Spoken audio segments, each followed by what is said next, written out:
Muy bien, entonces, muy buenas tardes a todos. A continuación voy a exponer la tesis titulada Análisis comparado del proceso de formulación de políticas públicas de inclusión social para personas con discapacidad en Bolivia y Chile. Veremos en primer lugar el planteamiento del problema. La discapacidad es una condición social que se le impone a una persona solo por poseer una o dos o más deficiencias fisiológicas que pudieran ser físicas, mentales, intelectuales o sensoriales y que podrían haberse adquirido de forma congénita o en el transcurso de la vida, incluyendo la vejez.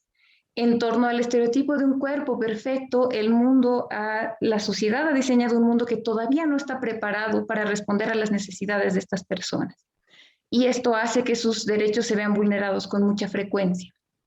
Con este tipo de problemas han surgido paradigmas. El primer paradigma es el de la prescindencia, que considera a la persona con discapacidad como una carga social y bajo este pensamiento cree que es legítimo segregarlo, recluirlo e incluso terminar con su vida. El segundo paradigma es el médico rehabilitador y asistencialista, que observa las deficiencias de estas personas y considera que son enfermos o en algunos casos niños eternos y que necesitan rehabilitarse y curarse para poder ser reinsertados en la sociedad y para ello es también necesario asistirlos o darles caridad. Sin embargo, bajo el paradigma social, estas son consideradas personas. Se considera que sus necesidades, sus intereses van mucho más allá de su condición de discapacidad porque como cualquier otra persona, ellos quieren ejercer su derecho a tener un proyecto de vida, quieren un acceso a una educación de calidad, un empleo digno, poder recrearse en comunidad, en fin. Es parte de este problema que reconocen ellos el que se vulnera sus derechos a ser incluidos socialmente. Han atravesado procesos de segregación, de integración, que no han logrado sustentar sus derechos y por eso se dan cuenta que necesitan inclusión social. Durante la historia, estas movilizaciones de organizaciones sociales de personas con discapacidad han establecido redes globales a partir del siglo XX, enarbolando la consigna nada sobre nosotros y nosotros, eh, por medio de la cual ellos exigen ser partícipes de la construcción de las políticas públicas que les afectan. Entonces se han establecido marcos normativos y técnicos a lo largo de esos procesos en el marco de la OEA, de la OMS y de la ONU. La más importante de ellas es la de la ONU, la Convención sobre los Derechos de las Personas con Discapacidad de 2006, que está construida bajo un enfoque del paradigma social. Chile y Bolivia están adscritos a todos estos marcos normativos y técnicos y han adquirido compromisos para poder tratar la discapacidad y de esta manera han obtenido ciertos alcances. Las acciones fundamentales dispuestas a nivel internacional son 4 que rigen de alguna manera la forma en la que estos dos países encaran la política sobre discapacidad. Primero, la promulgación de leyes nacionales relacionadas con el paradigma social que estén correctamente armonizadas con las leyes internacionales. Segundo, establecer una política nacional, cada uno de ellos, frente a la discapacidad con la colaboración y el involucramiento de las organizaciones sociales de personas con discapacidad. La elaboración de estudios estadísticos nacionales para conocer la situación de la discapacidad y trabajar sobre ella. Y finalmente, la adaptación de todas las medidas administrativas, legislativas, judiciales y políticas públicas, utilizando estos países el máximo de sus recursos disponibles para poder garantizar el derecho y el ejercicio pleno de la vida, en la vida de estas personas. Ustedes pueden ver a la derecha que Chile ha tenido un alcance importante, 3 leyes nacionales, una política nacional sellada en 6 planes a largo plazo, la mayoría de ellos de una duración de 10 años a partir de 1999. Han establecido 4 diferentes registros estadísticos y un censo que tiene un módulo de preguntas bastante complejas. Uno de los estudios estadísticos que posee tiene 9 módulos de 66 preguntas. Este es uno de los países, de hecho el país que sigue todas las recomendaciones de los organismos internacionales para diseñar estos registros estadísticos y con mucha frecuencia es un país socio en cooperación triangular para la discapacidad a nivel latinoamericano. En el caso de Bolivia también existen 3 leyes nacionales, sin embargo la política nacional solamente ha sido sellada a través de un plan a largo plazo que duró 10 años y que terminó en 2016. Solamente tiene un registro estadístico que es el mismo registro nacional de carnetización, por lo tanto las herramientas que utiliza para medir la discapacidad no están planificadas para políticas públicas, y tiene un censo cuya pregunta única solamente arroja dos variables sobre género y tipo de discapacidad. Conociendo estas situaciones diferentes entre ambos países, resulta interesante para Bolivia conocer la experiencia de un vecino país con alcances tan buenos para poder mejorar su forma de gestión de la política pública. A continuación vamos a ver los objetivos y la metodología. Los objetivos específicos son caracterizar las interacciones sociales que suceden entre actores y circunstancias en ambos países, identificar el reconocimiento del problema social, cómo es que los distintos actores identifican cuáles son los temas que les preocupan, exponer el proceso de toma de decisiones que implica todo el proceso de negociación y los recursos que se utilizan para negociar las preocupaciones, y finalmente explicar cuál ha sido el problema ¿cuál ha sido el sello en la agenda pública de los problemas revisados? Entonces, estos 4 pasos corresponden también a las 4 etapas de la formulación de políticas públicas, el policy making. En cuanto a la metodología, esta investigación es cualitativa, tiene un alcance diacrónico, se observan todos los objetivos en una línea de tiempo, observando cada eventualidad y haciendo comparaciones, y es naturalmente comparada. La recogida de la información ha sido un estudio de documentación oficial y de eventos políticos. La documentación oficial ha sido revisada a través de normas, acuerdos, planes nacionales, proyectos, informes país que hicieron ambos para instancias internacionales y estudios estadísticos especializados. Y la revisión de eventos políticos ha sido posible a través de entrevistas semiestructuradas hechas a líderes de organizaciones sociales, de fundaciones, de federaciones y también de los líderes de las entidades, de las 2 entidades que en ambos casos tratan la discapacidad a nivel nacional, con Alpedis el caso boliviano, Senadis en el caso chileno. Se hizo también una revisión de prensa para poder recoger toda la información sobre la historia que ha seguido las movilizaciones de estas agrupaciones y una revisión de actas congresales. En la metodología se siguen los objetivos, como les explicaba, es la estructura del policy making de Wayne Parsons, se hacen las interacciones sociales observando estas 3 variables, teniendo como guía teórica Pierre Bourdieu. En el segundo caso, en la definición del problema se observa documentación y estudios políticos, donde se ven los temas públicos, las acciones, los problemas identificados con Joan Subirats, Harold Laswell y Charles Lindblom. En el proceso de toma de decisiones se observan relaciones de poder, la negociación, los recursos y las decisiones, tomando por guía a Pierre Bourdieu, Harold Laswell y Charles Lindblom. Y finalmente, para el registro en la agenda pública, se hace una revisión de documentación y se observa la fijación del problema y la participación del colectivo en esta fijación bajo el respaldo de la teoría de Joan Subirats. Ahora sí, pasemos a los resultados. Las interacciones sociales, el primer objetivo, está dividido en estas 3 variables. Es importante saber que estas interacciones reflejan cómo está compuesta cada una de estas sociedades y cómo es que responden al problema de la discapacidad. En el caso boliviano, como ustedes pueden ver, existen 6 carteras estatales que se encargan de la discapacidad a nivel nacional. La más importante de ellas es CONALPEDIS. CONALPEDIS está compuesta en su organigrama por 6 niveles, y los fondos que están orientados a la discapacidad desde el lado público es solamente uno, el FENSE, y tenemos 3 fuentes de financiamiento externo, que son cooperación internacional, fondos privados y la Iglesia Católica. Sobre organizaciones sociales, tenemos a la COBOBDI y a FENACIEBO. La COBOBDI es la Confederación Boliviana de Personas con Discapacidad y la FENACIEBO es la Federación Nacional de Ciegos de Bolivia. Ambas aglutinan en sí a federaciones, asociaciones, sociedades y fraternidades de todo tipo. Y además tenemos también la participación del Comité Paralímpico y de las organizaciones privadas en menor cuantía, pero igual participan. Sobre la sociedad civil sin discapacidad, que en el caso boliviano es muy similar al caso chileno.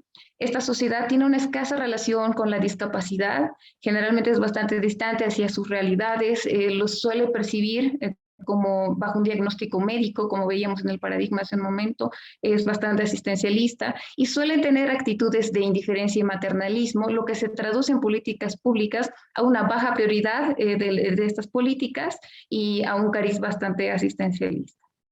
En el caso de Chile, el mapa de actores consiste también en 4 carteras estatales. La más importante de ellas es CENADIS. CENADIS, que es equivalente con el PEDIS, posee un organigrama de 10 niveles, a diferencia de los 6 niveles del caso boliviano. Y ustedes pueden ver los cuadros en verde, que son equivalentes al organigrama de Bolivia.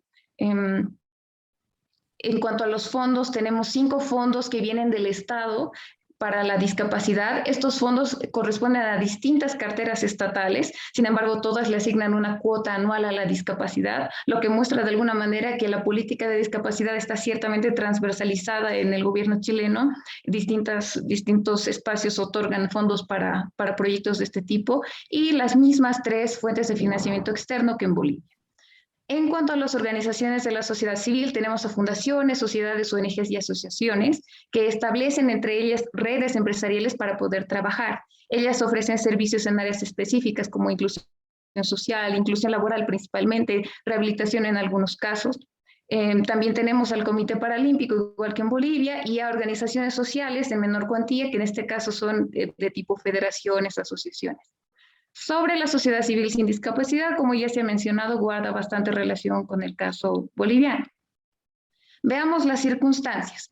Siguiendo a Pierre Bourdieu, hay un hábitus político chileno que está caracterizado por un espacio de negociación conformado por técnicos y políticos que tienen un alto grado de expertise, tienen un alto capital cultural. Ellos son los que deciden sobre las políticas en alianzas. Por lo tanto, si una organización de personas con discapacidad quiere intervenir y tener mayor probabilidad de influir en las políticas públicas, es importante que se haga de alianzas estratégicas con los expertos. Eso exige que los líderes de estas organizaciones también tengan un alto grado de expertise o de capital cultural.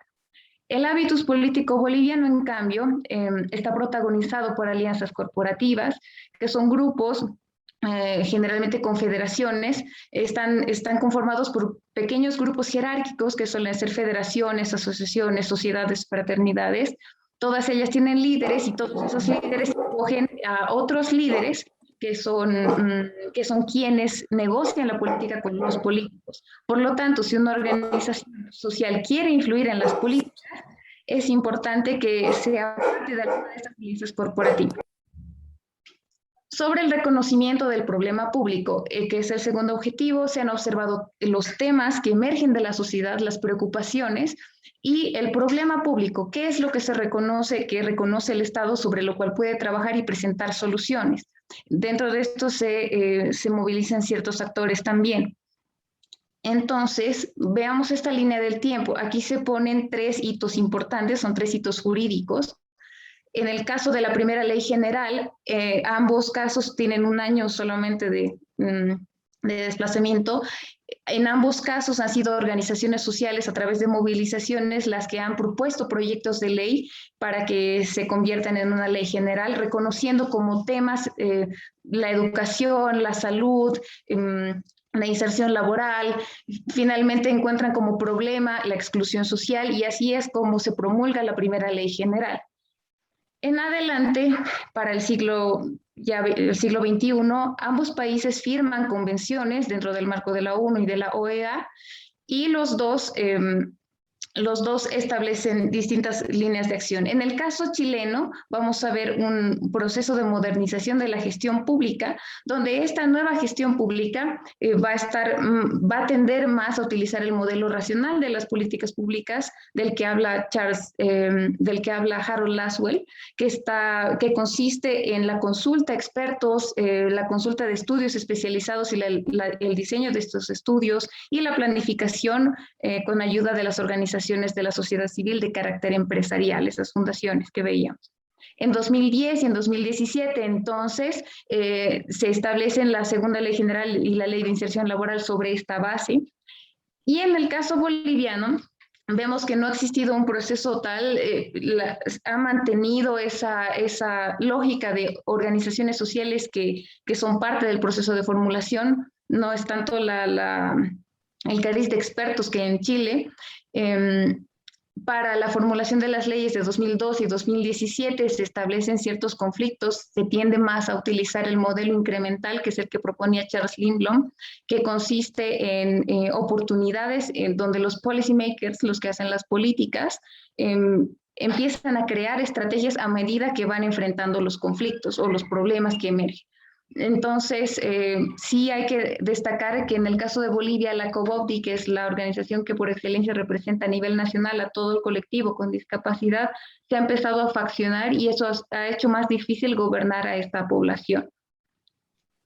Sobre el proceso de toma de decisiones, el tercer objetivo, se han observado las relaciones de poder y el uso de los recursos de negociación dentro de las negociaciones. Las condiciones de la negociación, es decir, cómo era el contexto en el que se desenvolvían los actores y las decisiones y no decisiones que se toman, es decir, los resultados de haber observado estas problemáticas. En esta línea del tiempo, ustedes pueden ver 3 hitos para Bolivia, 2 hitos para Chile. Es importante observar que en el caso boliviano vamos a tener 2 leyes, la ley 223 y la ley 977, que ya se mencionaron antes, y en el caso del decreto supremo 27477, este es antecesor de la ley 977 de inserción laboral.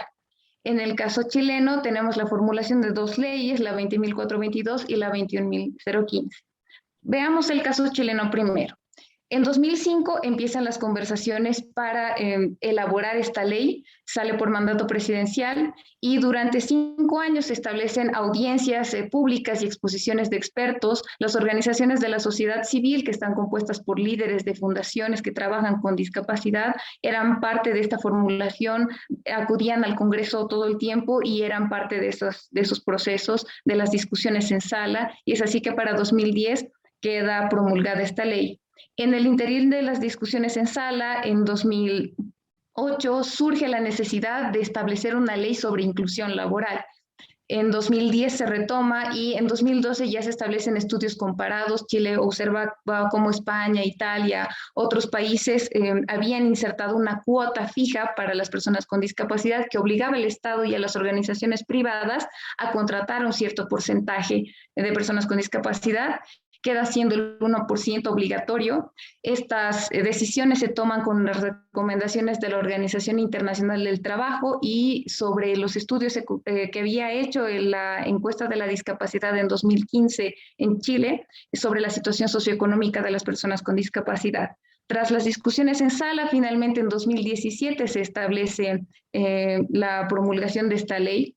Sí es importante decir también que hubieron 2 huelgas en el caso chileno, pero han estado aisladas del proceso de formulación de políticas públicas y las movilizaciones por concientización en realidad eran cada año el Día de la Discapacidad para mostrar que existía el colectivo, pero no tenía nada que ver con ejercer presión para que se pueda promulgar una ley.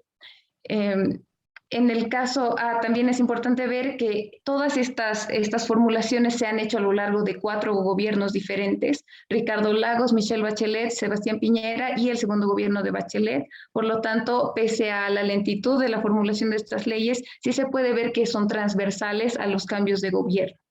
En el caso boliviano tenemos... Vamos a observar la Marcha por la Dignidad del Ciego Boliviano, que es un antecedente importante, la Ley 977 sobre inserción laboral. Fueron 5 días de caminata desde Oruro hasta La Paz, recorriendo 90 kilómetros, personas con discapacidad visual o personas ciegas, que en ese momento representaban a la COBOPDI y a FENACIEGO, pedían el incremento de un bono de indigencia. El bono de indigencia era otorgado solo a las personas ciegas y era de 1.000 bolivianos anual. Después de esta marcha y de los mecanismos de presión utilizados, obtienen el incremento del bono, lo triplica, y se ofrecen condiciones laborales durante el gobierno de Carlos Mesa, que son el 4% y el 2% de obligatoriedad para instituciones públicas y privadas, que están obligadas a contratar a personas con discapacidad, la inamovilidad laboral y la creación de la bolsa de trabajo. En 2005 también las organizaciones de personas con discapacidad comienzan a participar del proceso constituyente, empiezan a solicitar un bono para todas las personas con discapacidad porque hasta entonces solo lo recibían personas ciegas. son parte de la constituyente y en la constitución política del Estado también ingresan como sujetos de derecho. Se crea el Fondo Nacional de Solidaridad y Equidad, que es el primer hito, la primera vez que Bolivia le orienta fondos solamente a la discapacidad. 40 millones de bolivianos al año, que sigue vigente para proyectos y programas para estas personas, hasta que en 2012 surge la caravana en silla de ruedas, que fue un conflicto en el que durante 100 días personas llegaron desde Trinidad hasta La Paz, recorriendo 1.520 kilómetros, representados por la COBOBDI, que se estaba faccionando. Sucedía que habían organizaciones que querían el incremento de un bono y solicitaban la reforma de una ley, el incremento de la cuota laboral del 4% al 6% en el Estado para personas con discapacidad, y habían otros grupos que no se movilizaron.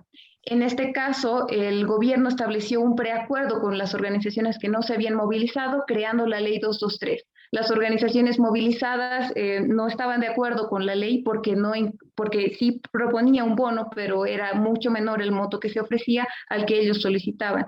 Se pusieron en desacuerdo con algunas demandas y surge la necesidad de las personas con discapacidad movilizadas de exponer sus cuerpos, mostrando que de alguna manera bastante simbólica, que el Estado no atendía sus demandas y que los mantenía en una situación de precariedad.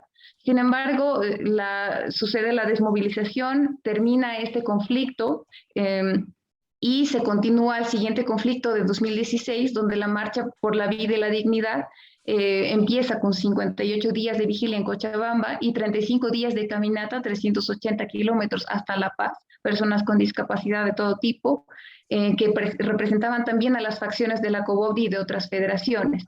La situación de faccionalismo es mucho mayor que en el caso anterior.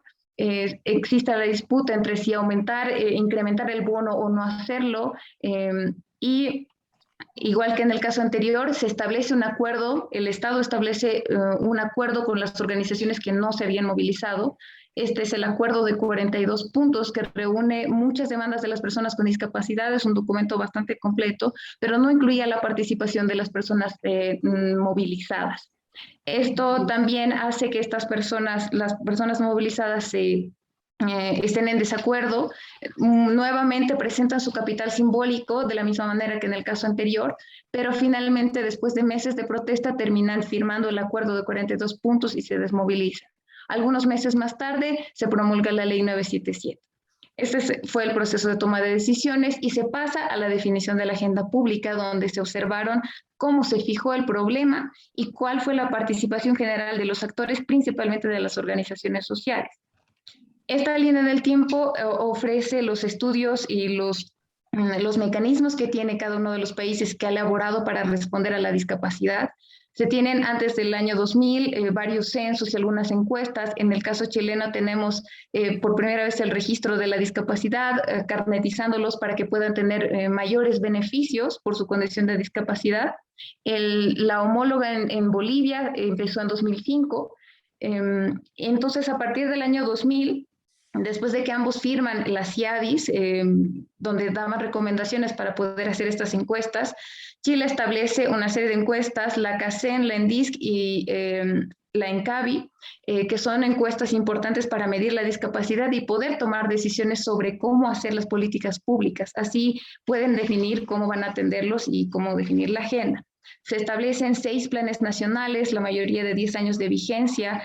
Cada uno ha hecho consultas ciudadanas. En el caso boliviano vamos a tener algunos censos, pero no se tiene ningún estudio especializado sobre discapacidad y solamente un plan nacional que duró 10 años y terminó en 2016. Los datos que utiliza Bolivia para elaborar sus políticas públicas son del sistema de registro de carnetización.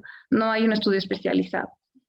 Acá podemos ver una comparación de cuáles son los mecanismos que han usado Bolivia y Chile para poder medir la discapacidad y trabajar sobre datos para poder elaborar políticas públicas con mayor precisión.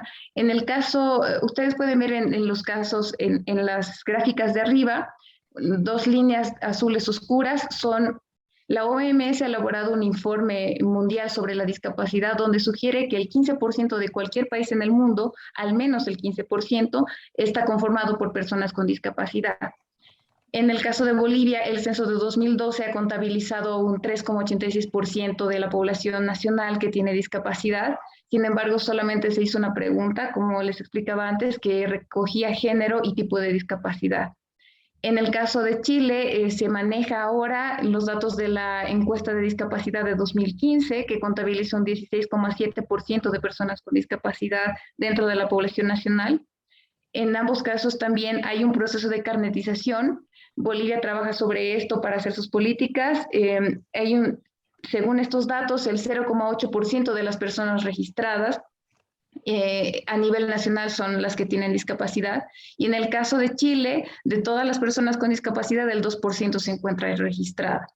Sin embargo, para Chile no es excluyente el que estén o no estén registradas para que puedan ser beneficiarios de las políticas públicas. Finalmente, observemos las conclusiones y las recomendaciones. Les propondré en las conclusiones las cualidades, las características recogidas para Bolivia, y en las recomendaciones, estas serán a partir de la guía de la experiencia de Chile. Entonces, las organizaciones sociales, en el caso boliviano, son alianzas federadas, ejercen con frecuencia mecanismos de presión. Hay un mejor vínculo entre el Estado y estas organizaciones si es que hay mayor afinidad política, y la sociedad civil sin discapacidad está bastante distanciada del tema. Entonces, recomiendo promover la creación de organizaciones de la sociedad civil que trabajen con inclusión del tipo fundaciones, asociaciones que veíamos en el caso chileno. También instaurar protocolos de consulta para que las bases de las organizaciones de personas con discapacidad no solo canalicen sus demandas a través de los dirigentes y de los líderes, sino también a través de estos protocolos, y así diseñar una mejor forma de encarar su situación. Y también aplicar políticas que trabajen para la normalización de la discapacidad bajo un paradigma social. Algunos ejemplos podrían ser incluir la lengua de señas boliviana en las materias del colegio a nivel educación básica y secundaria. Podría ser incluir a personas con discapacidad visual en orquestas, ensambles y demás, cualquiera que se pueda ocurrir. Estos son dos ejemplos que suceden en el caso chileno. Para el reconocimiento del problema, se tienen como conclusiones que han sido algunos temas públicos muy importantes sobre el acceso al empleo, a la educación, a la vivienda, a la salud. Los problemas públicos reconocidos en torno a todos estos temas han sido sobre accesibilidad y participación, que pueden ser solucionados a medida que se va avanzando. Hay escasos mecanismos en el Estado boliviano para poder centralizar estas necesidades y demandas de las personas con discapacidad, y el bono ha sido siempre una solución inmediata pensada por las personas con discapacidad, una situación de siempre tener conflicto. Entonces recomiendo espacios de diálogo sobre discapacidad, que los medios hablen mucho más sobre discapacidad para que deje de ser un tema tabú, para que puedan ofrecerse soluciones creativas a los problemas que todavía se mantienen, que hayan mesas de trabajo que convoque el Estado a organizaciones de todo tipo, tanto de carácter empresarial como organizaciones sociales, promover redes entre estas organizaciones para que puedan surgir mejores propuestas de solución, diseñar estudios estadísticos que hacen falta, como se ha podido evidenciar.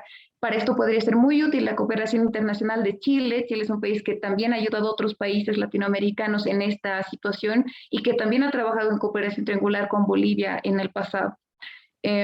Sobre el bono, propongo que se lo piense como un recurso para subsanar la precariedad de las personas con discapacidad, sobre su pobreza y vulnerabilidad, que se lo piense como un medio para llegar a un fin, que sea insertado dentro del marco de la inclusión. Esto implicaría hacer que en el futuro las personas con discapacidad prefieran capacitarse para ser contratadas o adquirir, no sé, algunas otras habilidades en lugar de solicitar un bono. Sobre el proceso de toma de decisiones, se concluye que el espacio de negociación en Bolivia tiende a ser un espacio de lucha. Las organizaciones generalmente han destacado un capital simbólico mostrando sus cuerpos discapacitados, en algunos casos desnudos, lo que ha quedado marcado en la sociedad, tanto con discapacidad como sin discapacidad. El Estado ha usado un capital social con preacuerdos, solamente tratando con organizaciones que no se movilizaban para evitar los conflictos, conteniendo las protestas hasta que se desmovilicen. Y ha habido una tendencia a utilizar el modelo incremental de Charles Lindblom. Recomiendo para todo esto canalizar la conflictividad en el caso de la discapacidad, anticiparse a las demandas generando un sistema de alerta temprana, para lo cual sería muy útil la colaboración de la Defensoría del Pueblo. Además, también restaurar las imágenes que han quedado sobre esas muestras simbólicas del cuerpo discapacitado, resignificar a través de distintas políticas que el cuerpo con discapacidad también tiene dignidad y también tiene otras funcionalidades que van más allá de la condición de deficiencia.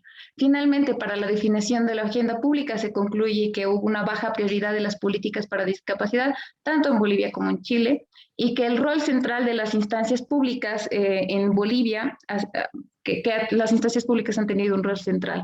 Entonces, recomiendo fortalecer la institucionalidad pública de la discapacidad en Bolivia, aclarar cuáles son las funciones de las 6 carteras que se encargan de esto y otorgándole las mayores atribuciones a Comunalpedis, como está escrito en la ley también. Diseñar así un plan nacional sobre discapacidad que trabaje en cooperación público-privada, que todas las organizaciones colaboren con diseñar este plan, que se puedan crear fondos concursables y así los proyectos gubernamentales puedan tener mayor alcance poblacional. Y finalmente promover profesiones que colaboren a hacer una vida más digna para las personas con discapacidad, terapia ocupacional, kinesiología y fonoaudiología. Eso es todo lo que tengo para presentarles. Muchas gracias por su atención. Muchas gracias, Delina. Entonces pasamos a la siguiente ronda. Si puedes dejar de compartir la pantalla, por favor. Y pasamos entonces a la ronda de preguntas. El profesor Miller, como profesor relator, comienza, por favor. Buenas tardes, doctor Murillo. Buenas tardes, Marcelo. Buenas tardes al profesor tutor, al CRK. Delina,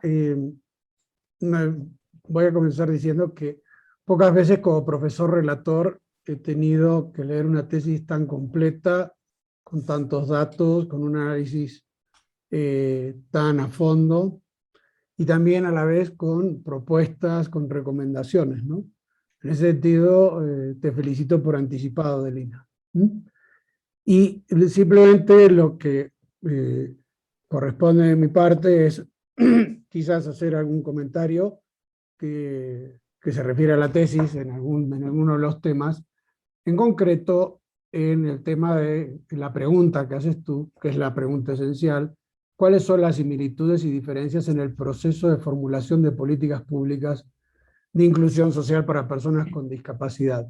Están muy bien marcadas las diferencias, ¿no? Y una de las diferencias sobre la que quería preguntarte es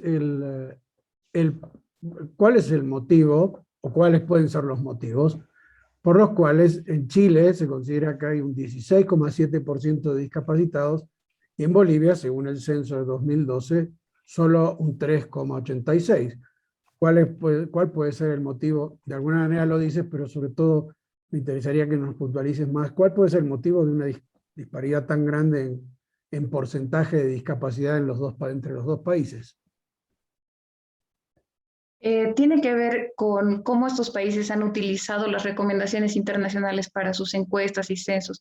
En el caso de... Es un poco difícil comparar un censo con una encuesta especializada, porque en esta encuesta que Chile data el 16%, se han utilizado 66 preguntas distribuidas en 9 módulos. Ha sido una encuesta bastante rigurosa que ha tardado un año como cualquier censo, en mostrarse, que ha reflejado la situación socioeconómica, incluso ciertos datos específicos sobre por qué esta discapacidad, en qué áreas, por qué está relacionada con la pobreza y demás. Entonces, han utilizado muchas variables que cruzadas han podido asignar eso. Además, que en Bolivia no ha habido una difusión de cómo tienen que responder las personas con discapacidad a las preguntas del censo. De todos modos, solo han sido 2 preguntas en el caso del censo en Bolivia. Eso reduce mucho la precisión, pero en todo caso, aquellas personas que tenían alguna discapacidad, en muchos casos por vergüenza o por no saber cómo responder, no han dado la precisión necesaria, y esta ha sido la principal diferencia para estos estudios. Muy bien, Delina. Otra pregunta que te hago, no es algo que tengas que responder necesariamente, porque es algo que excede un poco el estudio que tú has hecho, ¿no? Hay un programa de registro único nacional de personas con discapacidad en Bolivia, ¿no? Es decir, que hay un registro, y la gente en Bolivia, por lo que he entendido de la lectura de la tesis y de tu exposición, tiene que registrarse para beneficiarse de su condición de discapacidad, es decir, para acceder a los beneficios o a las prestaciones.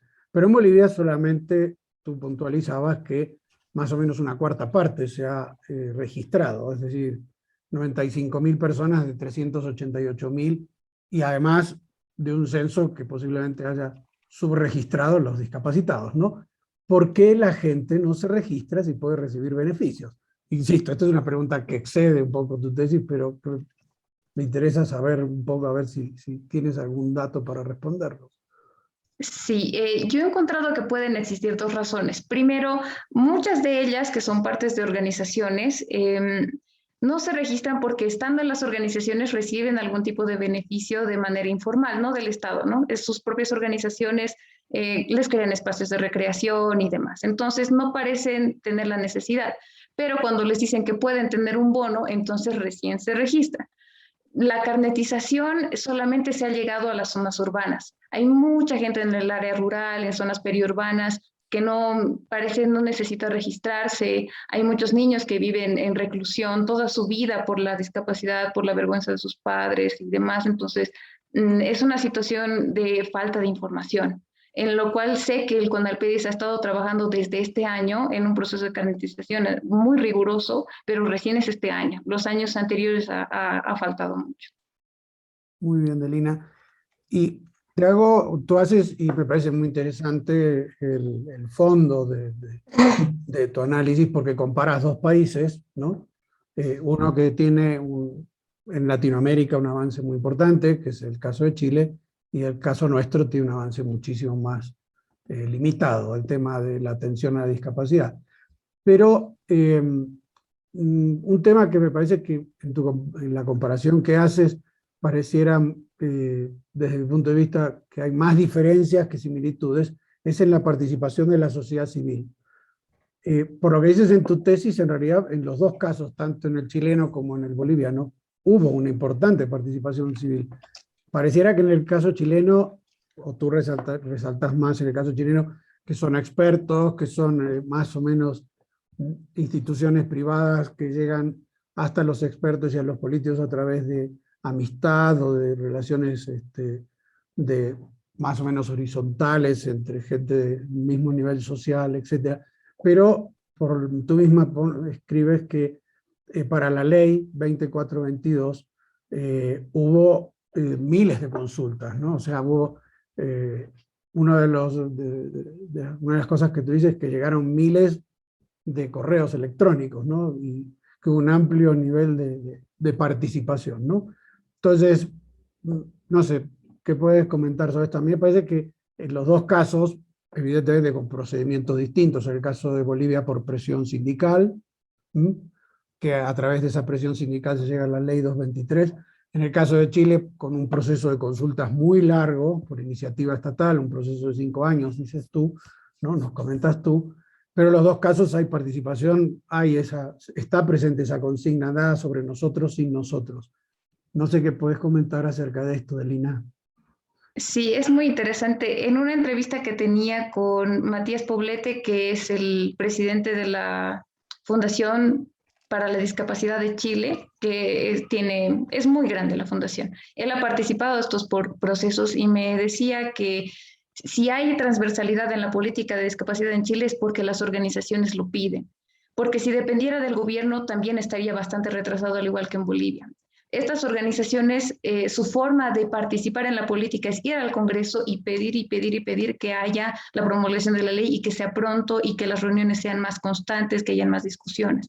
Por eso es que ellas participan tanto, pero para que puedan hacerlo, como explicaba en la tesis, tienen que tener un nivel socioeconómico y cultural similar a los congresistas. Entonces, estas personas que son líderes de fundaciones necesitan tener mucha educación, saber cómo se negocia una política con los congresistas y todo eso. Entonces, ellos ponen eso de su parte para poder ser parte de las políticas. En el caso boliviano, su forma de participar es presionando.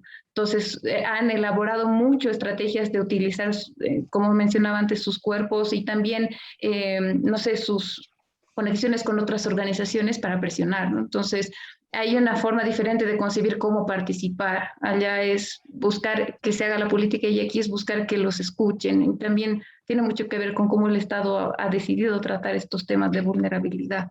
Pero en todo caso sí se aplica la consigna nada sobre nosotros sin nosotros, tanto en Bolivia como en Chile, por caminos En ambos, sí. diferentes, ¿no? Así es. Otra pregunta es, Melina, claro, es cierto que esto es muy reciente, ¿no? Pero en el caso chileno, es cierto que el proceso de negociación es más, digamos, no es de lucha, como en el caso boliviano, pero pareciera que a partir del 2019 sí hay un poco más de lucha, ¿no? Porque tú misma dices que en Chile, en las marchas protagonizadas en el 2019, esas convocatorias masivas que se produjeron en Chile, también estuvieron presentes las personas con discapacidad, ¿eh? Y en este año 2019, en el estallido social, hicieron un pliego petitorio con 12 demandas, lo entregaron al Palacio de la Moneda, ya que empezaron a presionar sobre el Estado de una manera parecida a Bolivia. Es cierto que es muy reciente, pero no sé si tú también lo ves así, que pueda llegar a haber algún cambio, ¿sí? En cómo, o puede ser algo simplemente circunstancial, esto es 2019 en Chile, ¿no? Y volver a los mecanismos anteriores, o puede ser un cambio. No sé, por lo que has visto estos 2 años, o las entrevistas que has tenido, ¿cómo lo ves, Delina? Bueno, en el caso de Chile, lo que sucede es que las organizaciones sociales que se manifiestan protestando en Chile no tienen muchas redes, es decir, es una o son dos que se masifican para un evento, pero en una constante no están aliadas con otras para mantener esa pugna, que en Bolivia sí existe. La COBODI es desde el siglo pasado está presente y aunque faccionada está ahí, pero en Chile es diferente. Ahora, puede ser porque el estallido social de 2019 ha dejado muchas dudas sobre cómo se estaba conformando la sociedad.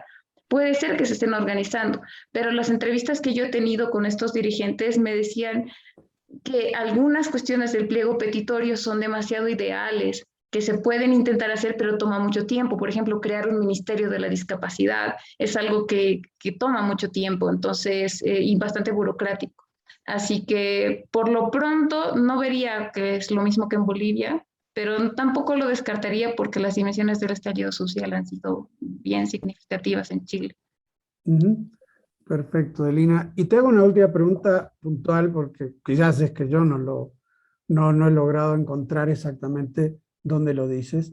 En una de las conclusiones dices, así como de pasada, que la excesiva, y bueno, también es lógico que sea de pasada porque no es lo esencial de la tesis, ¿no? Dices que en el caso chileno ha habido una excesiva tecnificación de la burocracia y que eso puede traer consecuencias negativas. Insisto, puede ser que yo no lo haya visto en detalle en la tesis. Si nos lo puedes explicar, porque no lo he encontrado yo, ¿por qué trae consecuencias negativas esa excesiva tecnificación de la burocracia, ¿no? Para el caso de la discapacidad es el acceso, porque muchas personas con discapacidad que no tienen el nivel educativo porque son muy pobres, no porque no lo quieran tener, no pueden ser parte de la formulación de políticas. Si quieren hacerlo, necesitan escalar y eso toma tiempo. Entonces, una excesiva tecnificación hace que no todos tengan acceso a saber sobre lo político. En Bolivia no es tanto así. Cualquier persona con discapacidad puede hablar con el dirigente, entender y fácilmente, bueno, no fácilmente, pero entrando en esa lógica sin necesidad de tanta tecnificación de ese tipo, puede ser parte de la política. Entonces, de alguna manera crea como una línea imaginaria, un límite que algunos no pueden traspasar. Quizá tampoco jamás en sus vidas, porque nunca van a poder tener ese nivel educativo. Entonces, por ahí está la parte negativa. Perfecto, Elina. Y simplemente te hago un comentario que tú también lo dices de una manera implícita, ¿no? Finalmente hay diferencias, hay similitudes obviamente marcadas en ambos casos en el tratamiento de la problemática de la discapacidad entre Chile y Bolivia, pero una de las conclusiones a las que yo llego, por lo menos, es que la diferencia esencial, en último término, pareciera radicar desde mi punto de vista en que hay más eficiencia estatal en Chile que en Bolivia. Es decir, que los caminos pueden ser diferentes, las estrategias, la participación de distintas entidades, el hábitus, digamos, del que tú hablas, pero que lo más importante es que hay más eficiencia en un lado que en otro. Pero bueno, si quieres responderme a este comentario, por supuesto, Delina, es tu tesis. Sí, no, totalmente de acuerdo. La eficiencia marca. De hecho, el haber observado la discapacidad muestra también cómo funciona en general Bolivia y cómo funciona en general Chile, ¿no? Entonces, el tener encuestas especializadas, querer reforzarlas, eso realmente muestra un compromiso de los que trabajan. No necesariamente es el Estado chileno, sino esos funcionarios que han entrado a trabajar y que trabajan por la discapacidad, ¿no? Que hace falta bastante en Bolivia y sí quisiera decirlo. Condalpedis tiene muy pocos funcionarios y no es que no estén comprometidos, lo están y bastante y trabajan por eso, pero son 9 personas y es muy difícil para un grupo de 9 personas trabajar por una situación nacional de vulnerabilidad. Hacen falta manos, hace falta recursos y principalmente profesionales en gestión pública. Ahí es muy importante eso. Y por lo que yo, si es correcto lo que he leído, tiene un presupuesto anual de $85.000 con el PEDIS. Anual, sí. Ese es el presupuesto, bueno, ya, es un poco bajo, ¿no? Ya. Un poco. Muy Sí. bien. Muchas gracias, Delina. Muchas gracias. Gracias por las preguntas. Bien, le damos la palabra entonces al director de la carrera, doctor Javier Murillo. Gracias, gracias Marcelo. Saludo cordial al doctor Pablo Miller, lo mismo que al doctor Alcérreca, y por supuesto, yo quiero comenzar haciéndome eco plenamente de las felicitaciones que te he hecho llegar el doctor Pablo Miller. Considero que has hecho un excelente trabajo. Es un trabajo muy bien desarrollado, muy bien presentado, es sólido. Tu estado del arte tiene todos los antecedentes que respaldan plenamente, ¿no?, el desarrollo mismo del tema. Además es un tema complejo, es un tema difícil, que lo has enfocado además desde una visión de lo que llamas el hábitus político, que obviamente es de enorme interés, y yo estoy seguro que dada la calidad del trabajo que has desarrollado, se convierte en una obra de consulta. Has hecho también de un buen análisis comparado, no solamente las políticas o del policy making de los dos países, sino también desde el punto de vista normativo, ¿no? De manera que yo tenía varias preguntas, pero las has absuelto luego de la rigurosa intervención del doctor Pablo Miller, ¿no? Y por lo tanto me han quedado cosas muy pequeñas que comentar, ¿no? Una de los temas es que, a sabiendas de que se trata de algo sumamente delicado, es un tema muy, pero muy delicado, ¿cómo tú crees que se pueden adoptar acciones y políticas que puedan cubrir todas las necesidades de las personas discapacitadas, teniendo en cuenta que los grados y las formas y las manifestaciones de la discapacidad son absolutamente distintas? Entonces ahí viene un problema, o adoptamos ciertas políticas compensatorias que pueden ser los llamados bonos, por ejemplo, que pueden beneficiar por igual cualquiera sea la forma o el grado de la discapacidad. O esa es una forma, yo diría, casi cosmética, muy poco consistente para enfrentar un problema tan delicado, tan serio. Entonces, ¿qué comentario nos podrías hacer sobre, de acuerdo a tu experiencia, lo que has investigado, las opciones que existen para establecer normas políticas? Bueno, tiene que haber una normativa que de alguna manera puedan atender en forma relativamente equilibrada, ¿no?, las necesidades de las personas discapacitadas, primero de manera permanente y segundo sustentable, y que tomen en cuenta, ya digo otra vez, los diferentes grados de discapacidad y las formas en que ésta se manifiesta, ¿no? Es por eso que es un tema, lo repito, sumamente complejo. Y reitero que creo que has hecho un aporte fundamental en el estudio de esta temática difícil. Sí, muchas gracias, doctor, de verdad, por los comentarios y por la pregunta. Hay algo que hace Chile que lo recomiendo también, que es establecer mesas de trabajo por área. Se sabe que una persona con discapacidad psíquica no necesita lo mismo que una con discapacidad intelectual. Entonces, hay que establecer mesas de trabajo para cada una de las áreas.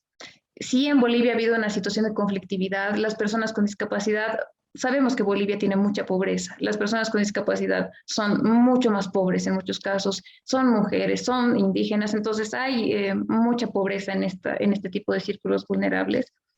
Y para ellos, participar de políticas, de formulación de políticas, también manifiesta el reconocer su dignidad, su capacidad de participar.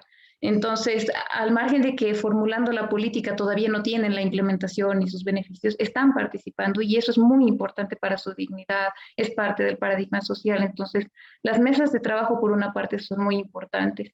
Por otra, usted hablaba del bono y es totalmente cierto. Es bastante cosmético, se lo ha pensado como la finalidad. Las personas con discapacidad decían, si no tengo para subsistir, mi solución es un bono. Y el Estado lo que ha hecho ha sido, por la presión, darles el bono. Y al final estas personas no hacen nada con este bono porque son alrededor de 3.000 bolivianos al año.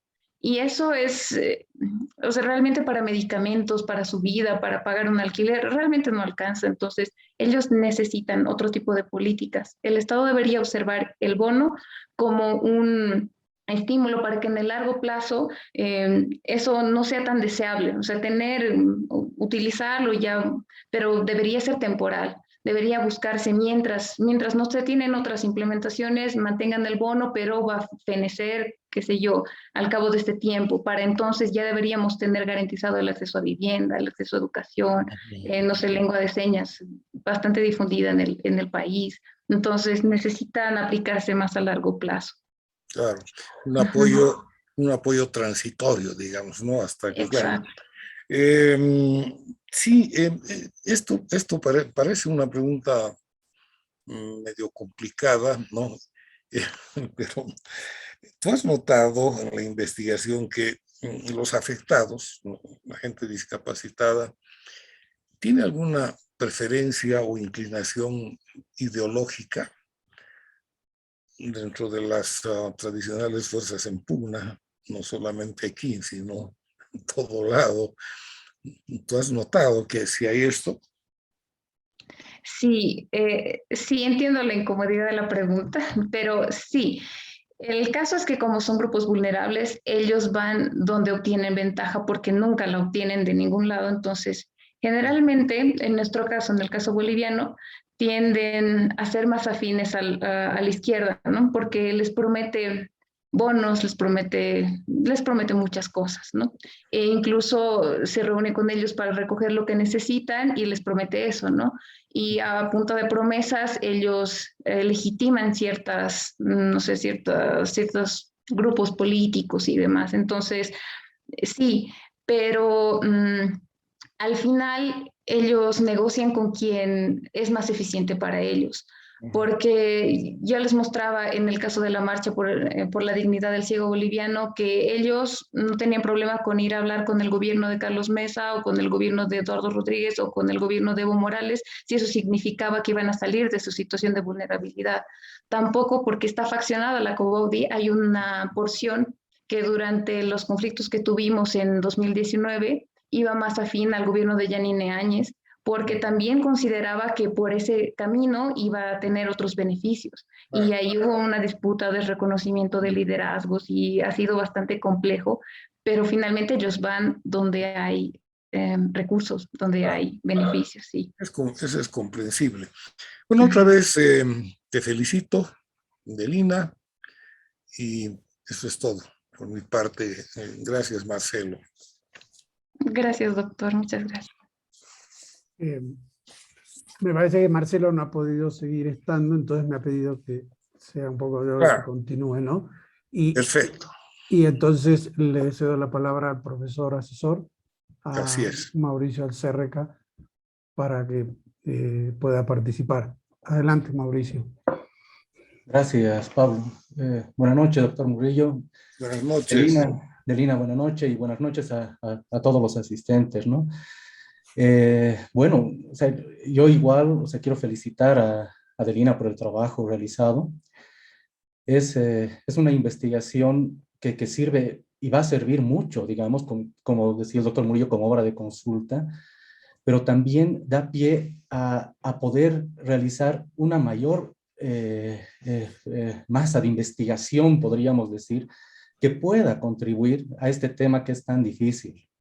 En ese sentido, yo quiero resaltar el compromiso de Delina y esa sensibilidad que ha tenido con este tema, eh, que genera tanta desigualdad y tanta vulneración de derechos, ¿no? Y ese compromiso se ve reflejado también en que Delina ha agarrado y se ha metido pues a la arena institucional, ¿no? Y ha trabajado en Conalpedis, o sea, y todos los resultados que ha podido conseguir también se basan en un estudio, digamos, casi etnográfico, ¿no?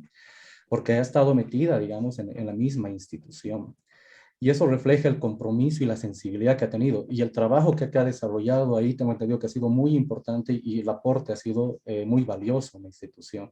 O sea que muchas felicidades, Delina, en ese sentido.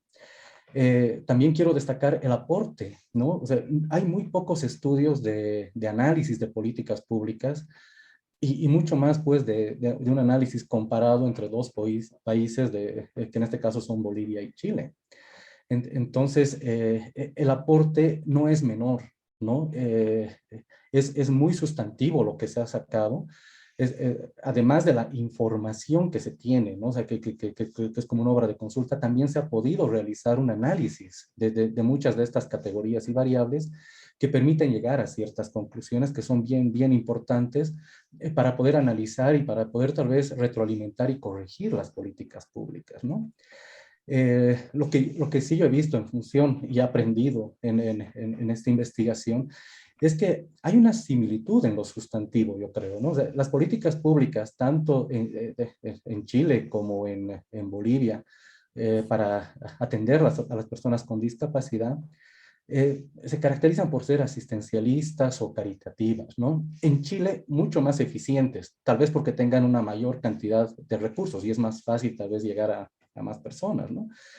Pero sin embargo parten de esos paradigmas que nos hablaba de Lina, de los primeros paradigmas, ¿no?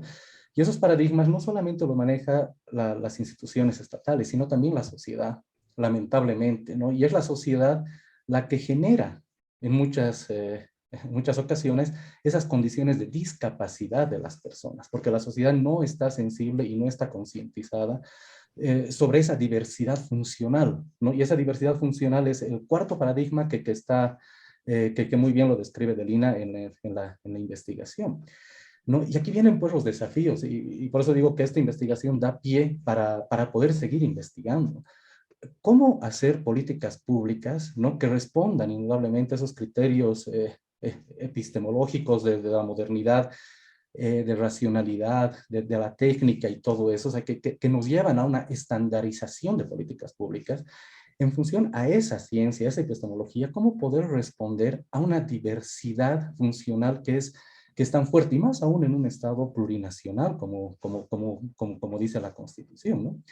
Entonces, esos desafíos surgen justamente al poder leer y poder analizar lo que está escrito en la tesis de Delina, ¿no?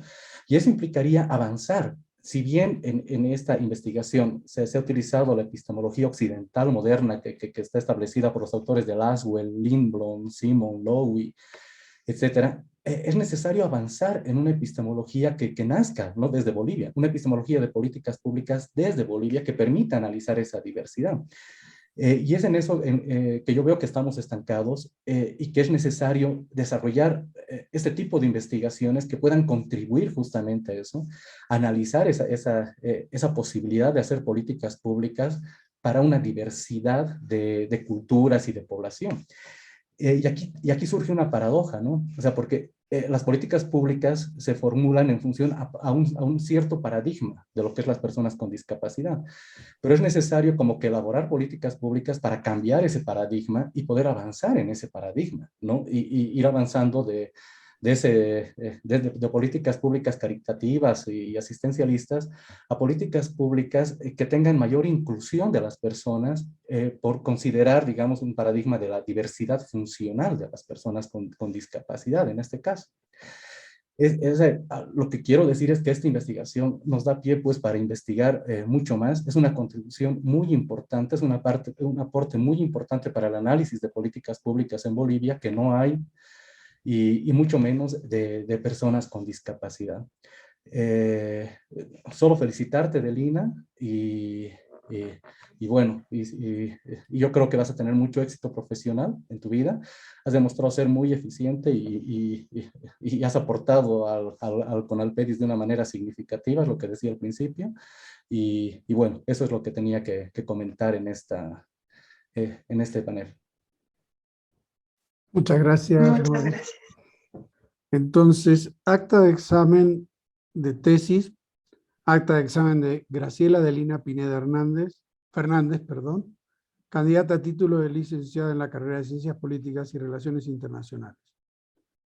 Terminada la exposición y la defensa de la tesis, el tribunal, en reunión reservada, calificó el trabajo y el examen y decidió otorgar a la señorita Graciela Delina Pineda Fernández la calificación de 100 puntos que corresponde a distinguido con honores. ¿Sí? Muy bien, felicitaciones Delina, mis felicitaciones nuevamente. Muchas felicitaciones. Muchas felicidades, bien merecido, Delina, me alegra tantísimo. Muchas gracias. Muchas gracias a todos. Bueno, sí, antes de que este momento se pase y la emoción y todo, sí quisiera agradecer mucho a los miembros del tribunal principalmente, pero más que por miembros del tribunal, por ser mis profesores, por todo el conocimiento que he recibido de ustedes, que siempre he valorado la calidad de personas que son y también el conocimiento que han sabido instruirnos a los alumnos, y eso ha hecho posible que yo busque esta tesis y la resuelva de esta manera. También quiero agradecer a Mauricio, que no ha sido mi profesor en la universidad, pero que lo he conocido en el proceso de la tesis y ha sido de gran ayuda para esto. También, bueno, quiero agradecer sobremanera a mi mamá, que ha sido también tutora de mi tesis en cierta manera. Ella ha hecho posible que todo esto se dé. Lamentablemente no está presente, pero el doctor Javier Salguero, que es ahora la autoridad de CONALPEDIS, ha sido de gran ayuda para mí también, y igual lo agradezco. Todas las personas que están acá, mi familia, mi hermanita, mi papá, mis tíos, son parte fundamental de esta construcción que de alguna manera también empieza hoy de nuevo, ¿no? Uno termina un paso, da un paso para terminar y da otro para continuar. Y para mí esto es simbólicamente muy importante. Espero que todo vaya bien. Les agradezco mucho por todo esto. De verdad me emociona mucho. Gracias. Suerte en todo, Delina. Te irá muy bien. Muy bien, Delina. Felicidades nuevamente. Bueno, suerte. Gracias a todos los presentes también. Listo. Gracias. Gracias.